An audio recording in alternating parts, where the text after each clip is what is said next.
जोमै अख्राङा हनै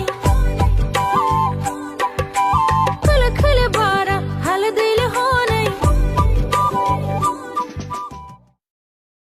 लोगोफोर दिनैनि गुबुन मोनसे गोदान आपडेट भिडिअहाय नोंथांमोन गासैखौबो बरायहरनाय थालायबायदि स' नोंथांमोननिसिम आसा खालामो भिडिअखौहाय जागायनायनिफ्राय जोबजासिम नायलांगोन होननानै। एक्चुअली लोगोफोर नोंथांमोनाथ' भिडिअनि ससे इन्ट्र' टाइटेल आरो थाम्बनेइलाव नायनानै एसेब्लाबो हमना खानांगोन जानांगौ दे लोगोफोर जे नोंथांमोननिसिम दिनैहाय आं मा भिडिअनि सायावहाय आपडेटखौ लानानै फैदों। एक्चुअली लोगोफोर आं दिनैहाय बेसेबा गोबावनि उनाव मोनसे मिउजिक भिडिअनि सायावहायनो आपडेटखौ लानानै फैदोंलाय दे लोगोफोर स' बेनिखायनो नोंथांमोना भिडिअखौ जागायनायनिफ्राय जोबजासिम नायलांबाय थाबानो जाबाय दे।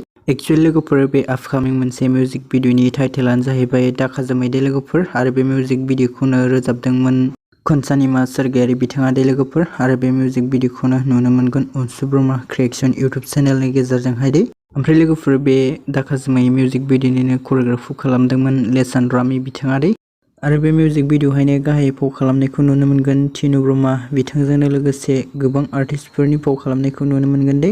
स' लोगोफोर बिदिब्ला दिनैनि सर्ट आपडेट भिडिअआ बेखिनियानोमोन दे। आसा खालामो नोंथांमोना भिडिअखौ नायनानै मोजां मोनदों। भिडिअखौ जुदि नायनानै मोजां मोनदोंब्ला अननानै खनसे लाइक खालामनानै होबानो जाबाय दे लोगोफोर।